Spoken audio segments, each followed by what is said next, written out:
Welcome to another interesting episode of Come Let Us Reason Together. If you're new here, you're very much welcome to this Bible study telecast on the banner or name of BS Bible Study with Deb.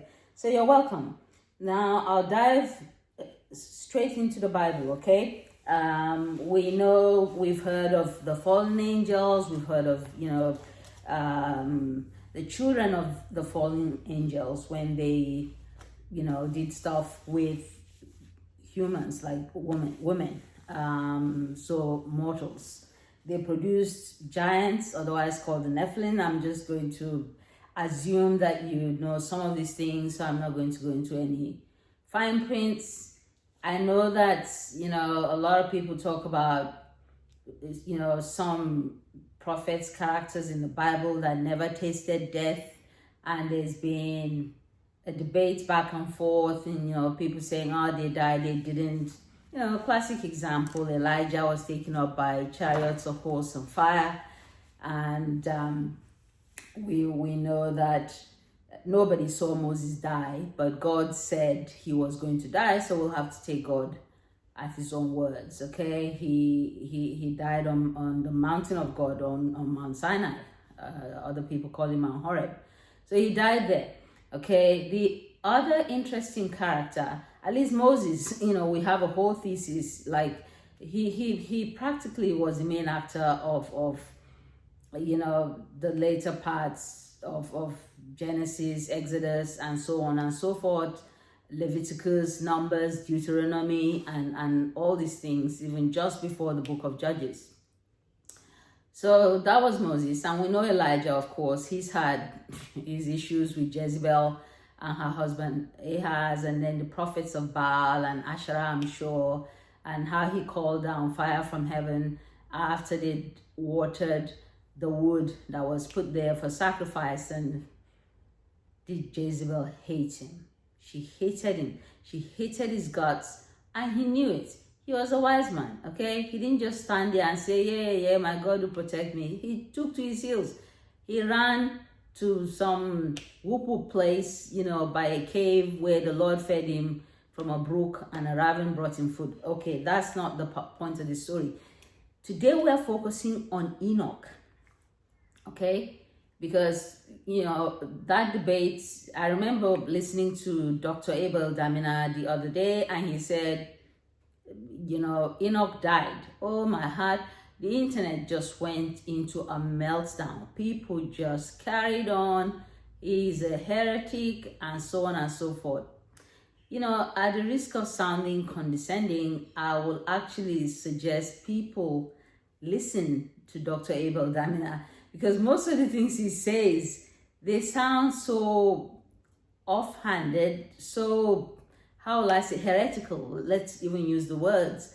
But that's because of the way we've been groomed, okay, by the Western church. If you search these things deep, I'm not even asking you to go looking for strange books. Right in the Bible, if you search them, if you read them, the answers are right there. Of course, sometimes, translation, interpretation could change the meaning of something, but the answers are right there. So in this case, the Bible just started in chapter 5. Let me just take it from there. It named the genealogy of Cain, who killed his brother Abel, and then obviously, Eve gave birth to another son whom she called Seth, and Seth went on to have children, and so we're talking about the genealogy of Seth now. Now, I didn't list all of them, but I'm starting from where I feel, so you don't get confused in all these genealogies, okay? And why did I start there? Because the book of Enoch, which I believe was intentionally removed from the Bible, this book here. Get this book if you really want to understand what happened in Genesis, creation, all these things. Get this book. I'm not asking you to throw away your Bible, okay? But just get this book. Thank you. So, in that book, it said during the time of Jared, the Nephilims were on earth. I know Jared was in the genealogy of Enoch and Methuselah, but I wasn't sure of the order. Okay, so I decided to take my Bible now, find out where they listed Jared, and Jared was first mentioned in that genealogy in Genesis 5, chapter 15. When Mahalalel had lived 65 years, he became the father of Jared. After he became the father of Jared, he lived 830 years. So if you add 65 plus 830, that would give you 895. They lived long then. And then he died. Okay? All the others before him, and then they died. And then they died. And then they died. Okay? Maybe that's why people said Enoch didn't die. When Jared, so I put here because the book of Enoch said the Nephilims were on earth during the time of Jared, but the Bible didn't say it right there. When Jared had lived 162 years, he became the father of Enoch. Okay? So at the age of 162, obviously, it won't be surprising because they lived such long years. As we know, Methuselah lived to be 969 years old, the longest recorded living person. Of course, I'm pretty sure the Sumerian kings, the Anunnakis, all these people, they live thousands of years, all right? But we're sticking with the biblical age here. So just not to confuse you, I made a small genealogy for myself here, just so we can follow the story. So Genesis 5, if you want, you can read the whole lot. Don't just get confused. But starting from verse 15, and then we know from there that Jared was the father of Enoch. This same Enoch we're going to be talking about. And Enoch was the father of Methuselah. And Methuselah was the father of Lamech. And Lamech was the father of Noah. So we're going to do another talk on Noah, but we're focusing on Enoch now. So, all right, Enoch, and I put there, Jared became a father at 162 years old. Enoch, a father at 65. Methuselah, a father at 187. Lamech, a father at 182. Noah, a father at 500. Mark all these disparities because all the others, Enoch, for instance, became a father at almost half or 1/3 of the age of the others. And then see how long they lived.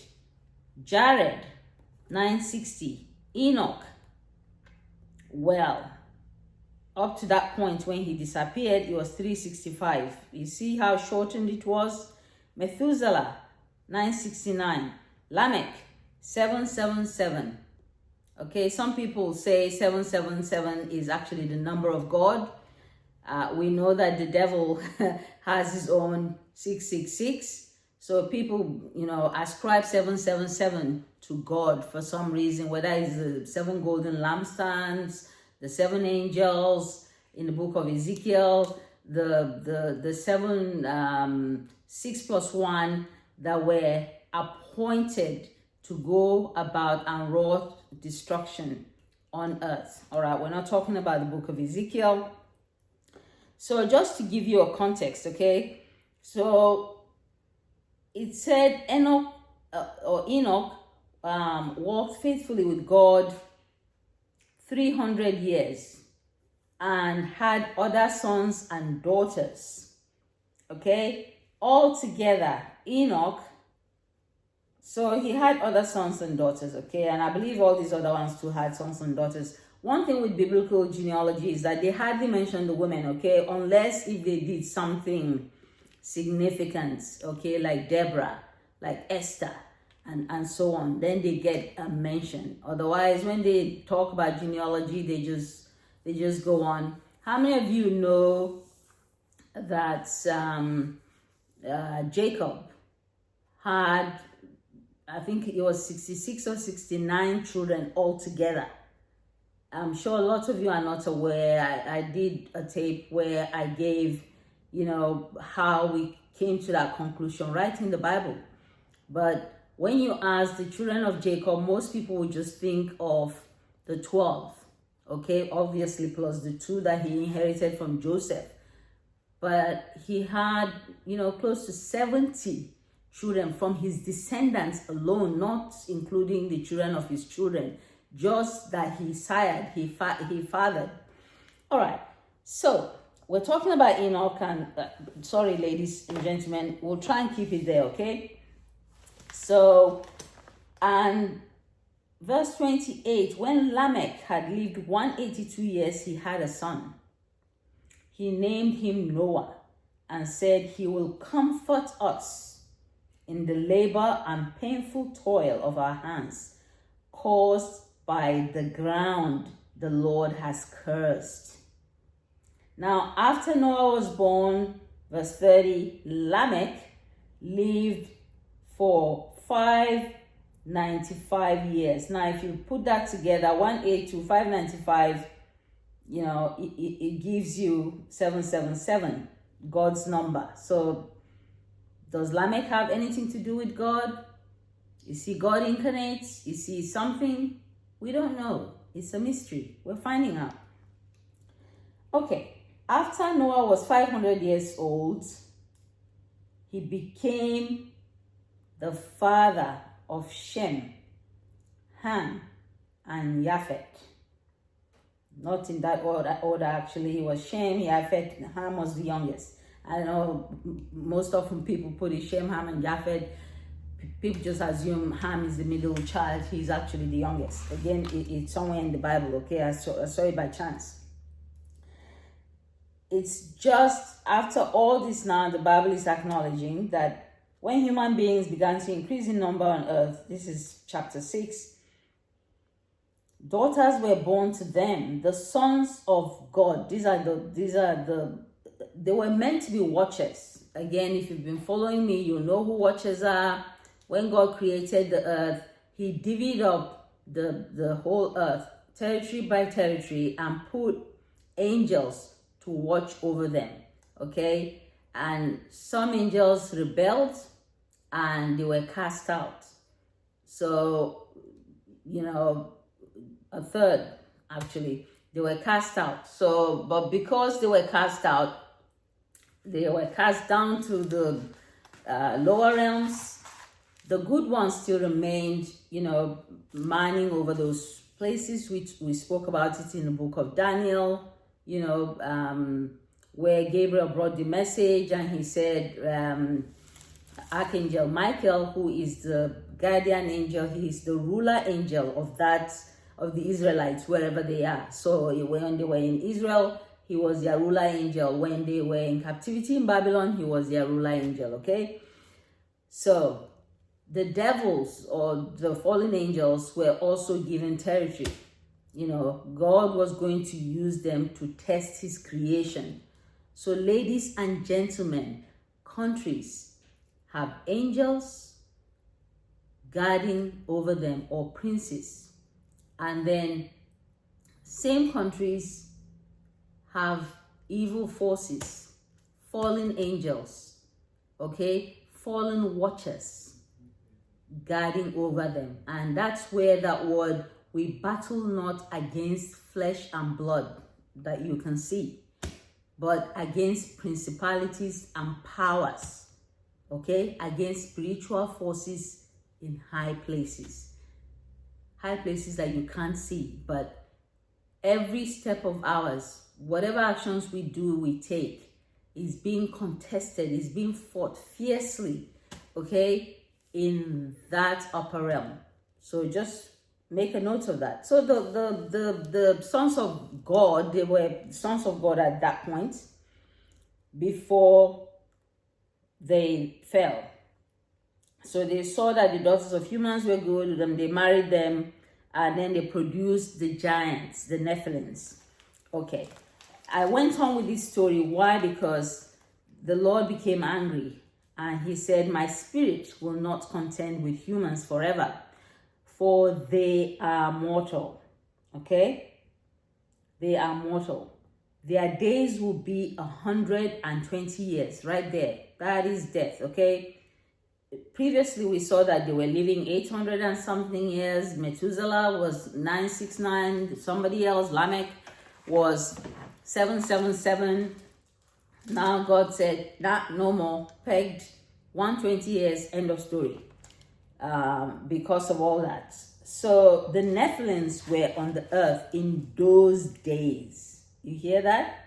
And also afterwards, when the sons of God went to the daughters of humans and had children by them, they were the heroes of old, men of renown. Okay, I want you to pause there because I don't want to sidetrack too much into all these other books I said I wasn't going to go into.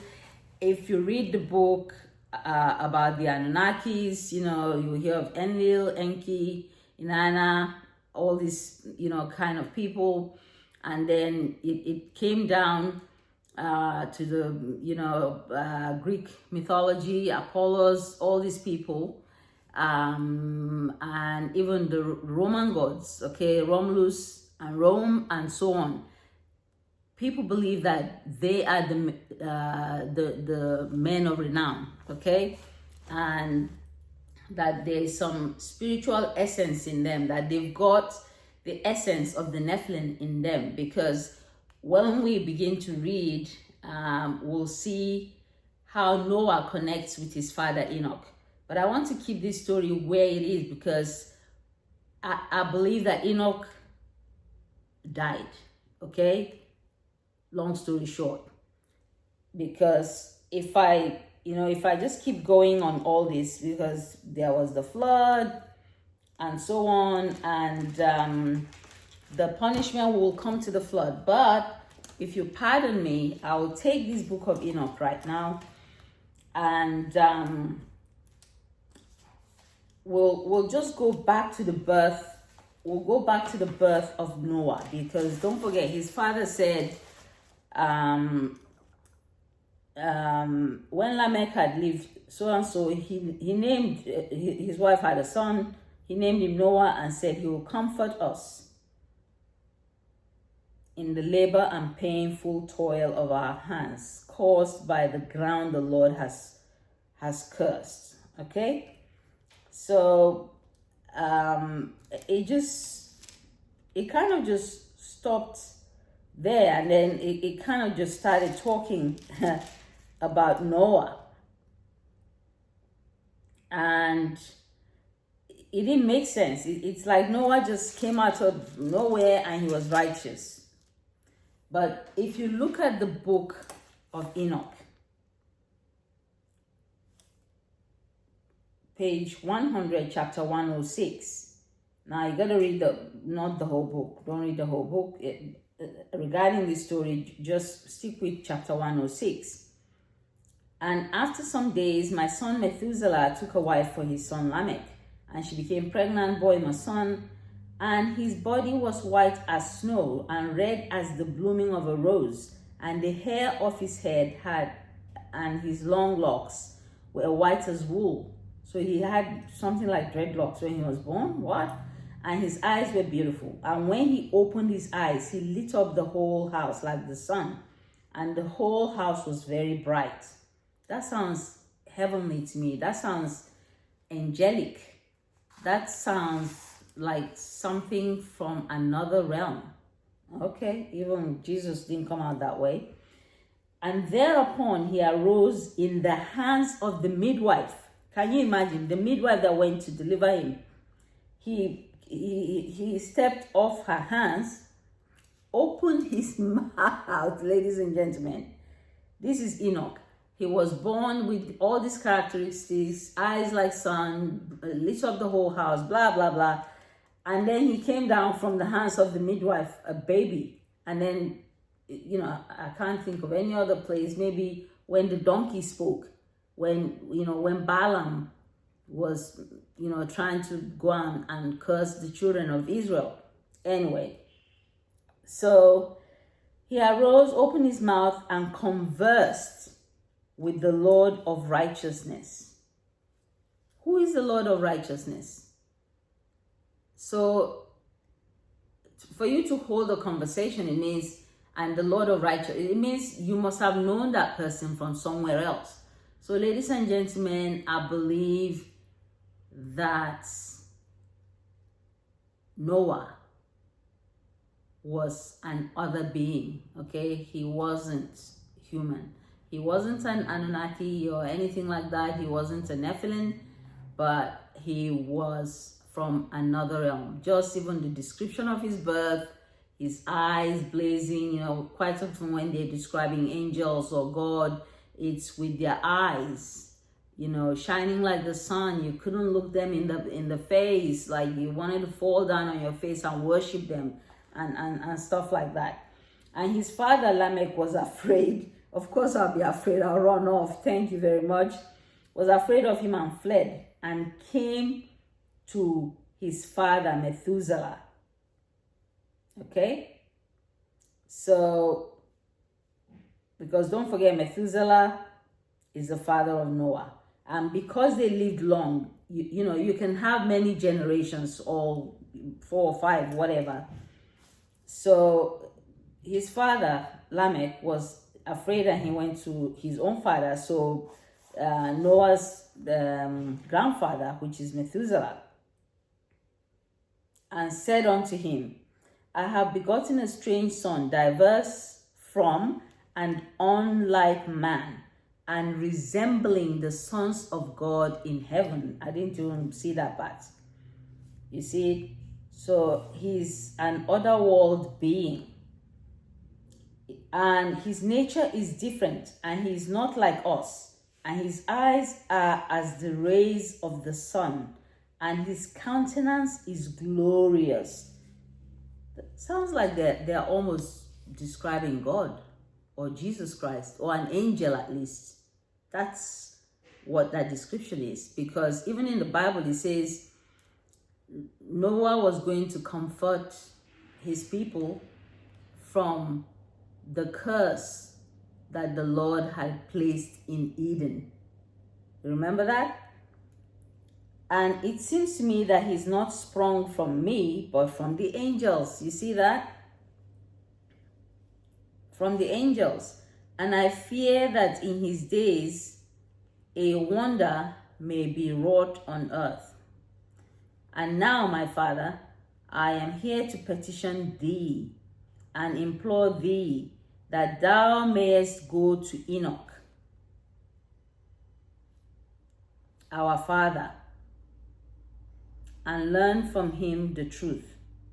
So at that point, look, they weren't worried about, Enoch being taken away. They knew where he was. He was somewhere else. So they went there and learned the truth.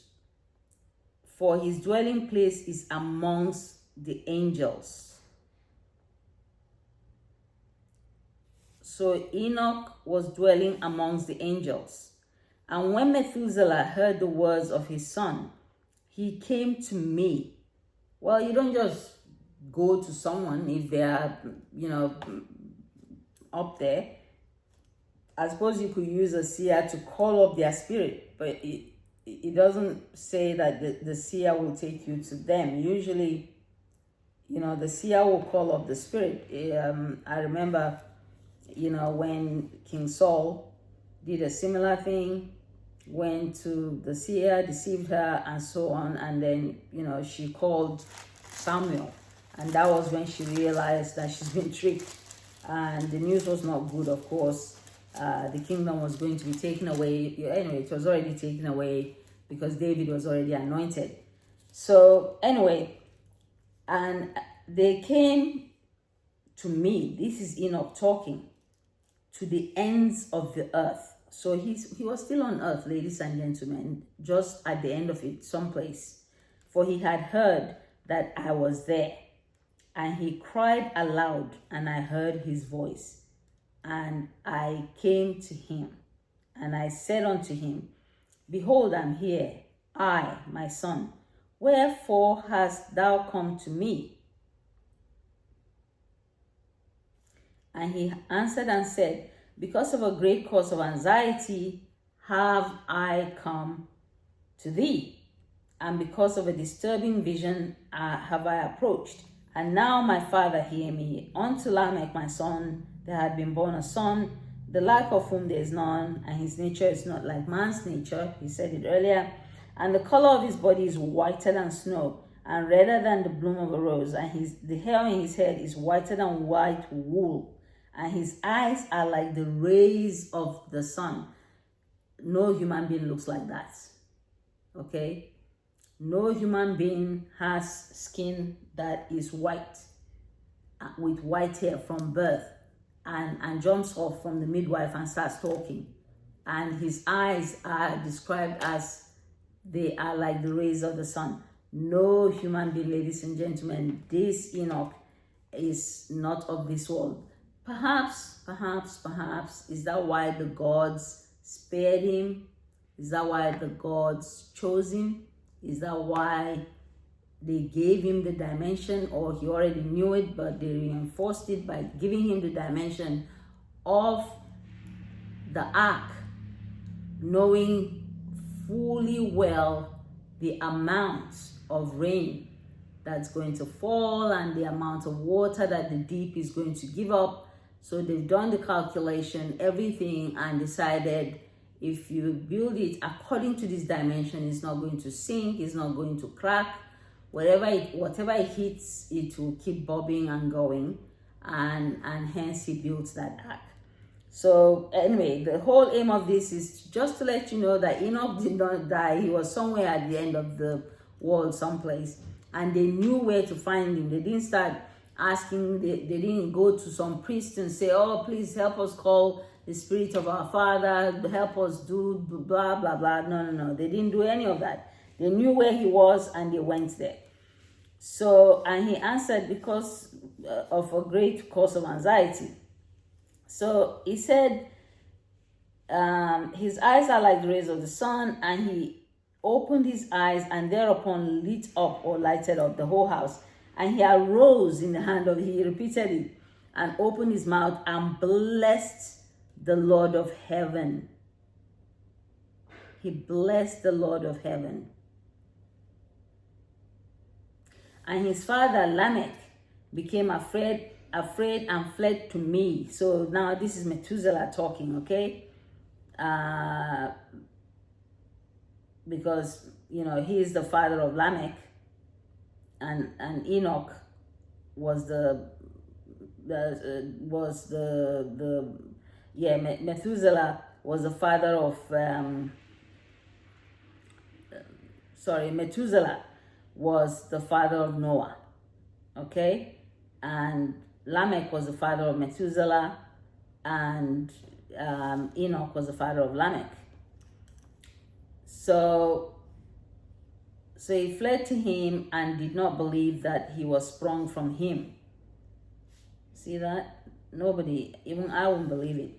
But that he was in the likeness of the angels of heaven.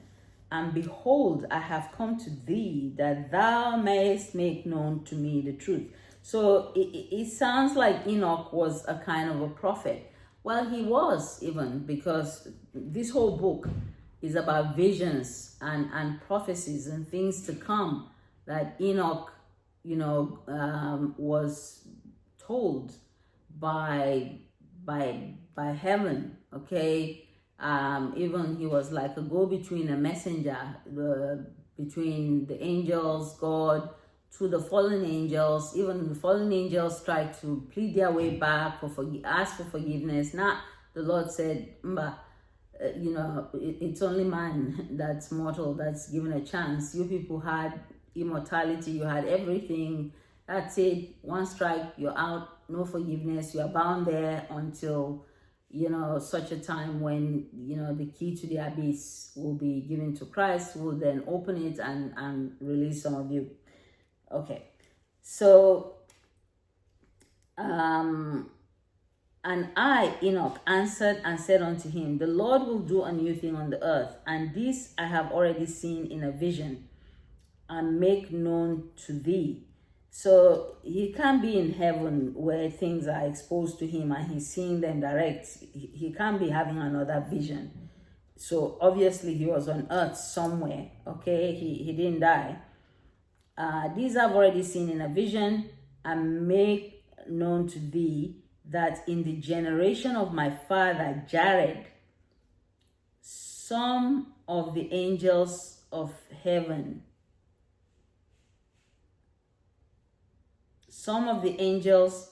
transgressed the word of the Lord. So it makes sense if, in fact, at the beginning of this book, it says that during the time of Jared, the fallen angels descended to Mount Hermon. I'm sure you people know about Mount Hermon. I don't want to go there, but they descended on Mount Hermon. So, and if Jared was the father of Enoch, and we know how long they lived, it's pretty much possible that Enoch was able to see all these visions, come back to earth someplace, write it all down, okay? In fact, it's one of the few visions that someone was allowed to write, because most of the other visions that people saw, whether it was John, the revelation of Jesus Christ to John in the book of Revelation, whether it was in the book of Daniel, whether it's, so many of those, quite often they are left with the instruction, seal this book until such a time when it is needed, required, allowed to be opened, and stuff like that. But he was given a vision of things to come, and he was given the right to actually write them down, and he did. And again, here he reinforced that during the time of his father, the fallen angels, the watchers, came down, and he must have seen the Nephilims like walking around the place. And I believe even 2 generations down, the Nephilims must have been there. But he was taken and shown, the kind of war that took place in heaven, the rebellion that took place, the 200, head rebellers that fought with Angel Michael. And of course, Michael won that battle. The Azazel, the Kokabels, and these are demons, okay? These are fallen angels. They came down and they mated with females, okay? And we know what happened over there. And it was from them that Nimrod was another story that's worthy of study. So we will study the rise and fall of Nimrod in association with the Tower of Babel, okay? So he said, so they've transgressed the word of the Lord. So he can only know it if he was shown it, and then he came down. And behold, they commit sins and transgress the law, and have united themselves with women and commit sins with them, and have married some of them, which they were not meant to do, and have begotten children. By them we said those children are Nephilim. There shall come a great destruction over the whole earth, and there shall be a deluge and a great destruction for 1 year. And this son who has been born unto you shall be left on the earth. How would he know? Like, he was far away somewhere at the end of the earth. They had to go to him. But he already knew, because he already had the vision, and saw it and was told. And, I made bold to say that he took off to the other end just to write down what he was shown, because if he stays back with his people and writes it down, they'll probably think he's gone nuts, he's gone gaga, he's gone loopy, he's lost the plot, call the psychos and all this kind of business. So he went away, far away somewhere where he can be alone and write his things, because here, clearly, they came seeking for answers, but he told them the reason why Noah was born.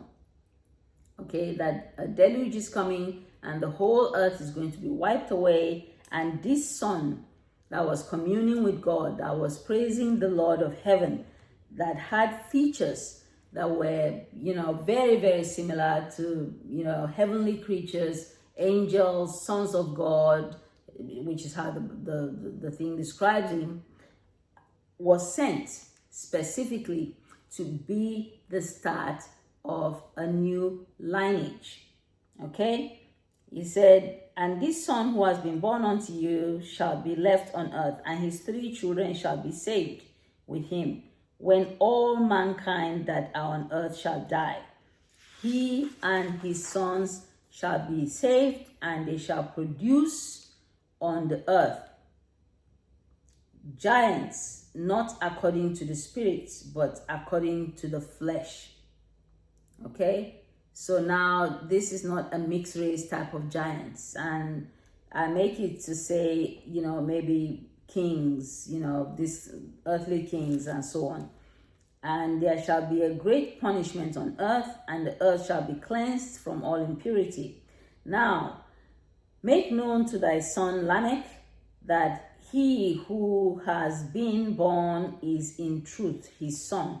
You see, he's confirming that his son is his son, because maybe he thought he's one of these Nephilim people. Maybe his wife did some funny business with the Nephilim and he's showing up like this. And call his name Noah, for he shall be left to you, and he and his son. But here, look, the Bible makes it as if Lamech was the one that named him Noah. No, it was actually Methuselah who came to Enoch, and he's telling Methuselah to tell Lamech, the father of Noah, that Noah is indeed his son. Okay, there was no hanky-panky by the wife. There was no, doing stuff with other people. He is your son. He was sent here for a purpose. Just like John the Baptist, for instance, was sent for a purpose. Jesus Christ was sent for a purpose. Noah was sent for a purpose. And that purpose is to, bring up a clean, undiluted, unpolluted race of humans. That was it. And so he told him to go and tell Lamech to name him Noah. So even the name was given. Okay, but if you read the Bible, it's as if, he was born and his father just named him Noah. No, there was a whole process. For he shall be left to you, and he and his sons shall be saved from the destruction which shall come upon the earth on account of all the sin and all the unrighteousness. And after that, there shall be still more unrighteousness than that which was first consummated on the earth. For I know the mysteries of the holy ones. You see, I know, meaning he was told. I know the mysteries of the holy ones. For he, the Lord, has shown me and informed me, and I have read them in the heavenly tablets. So meaning, just like Moses received the 10 Commandments on a tablet, there is a heavenly tablet that, maps out everyone's life, what's going to be, what's going to happen, and so on. And then the wheels, the divine wheels of destiny, which is depicted in the 4 living creatures that Ezekiel saw with their wheels, go in perfect alignment with whatever is written in the heavenly tablets. Okay, and that's where again you can link it to those whose names are not found written in the book. A lot of people will say, which book? Which book? Well, there's a book, there's a tablet in heaven where names are written. Okay, and if your name is not found there shall be weeping and gnashing of teeth. So back to our topic, ladies and gentlemen. Enoch was taken as in a vision, just like Ezekiel, just like other prophets, Isaiah, who saw heaven in a vision.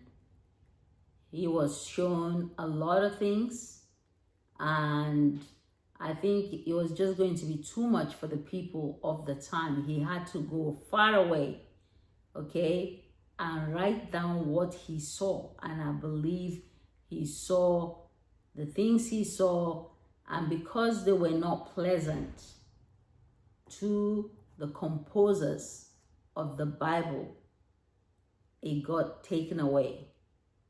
It got taken away, because if you contrast it with the very next, storyline, Noah was righteous before the Lord, and then there was a long story that followed. At least the others, they just said they were this old, they begot this, they lived this long and died. They were this old, they begot, and then, but we Enoch, he just said, he was righteous before the Lord, he walked with the Lord, and he was taken, and he was no more because the Lord took him. Okay, so the background, the context is all in this book of Enoch, and I'll encourage you to read it. But importantly, search the scriptures. Actually, I just didn't want to go too much back and forth, but it's all in the Bible. I always say, no matter what source I quote, I say, if you have the patience and dig through the scriptures, most of the answers that you are seeking, they are actually already in the Bible. You just need to know how to connect the dots. Read one chapter. What does it remind you of? Read some. And then you go back, and then you see that there's perfect divine symmetry. There's perfect divine harmony, and that divine will keeps churning according to God's set time. Thank you very much for listening.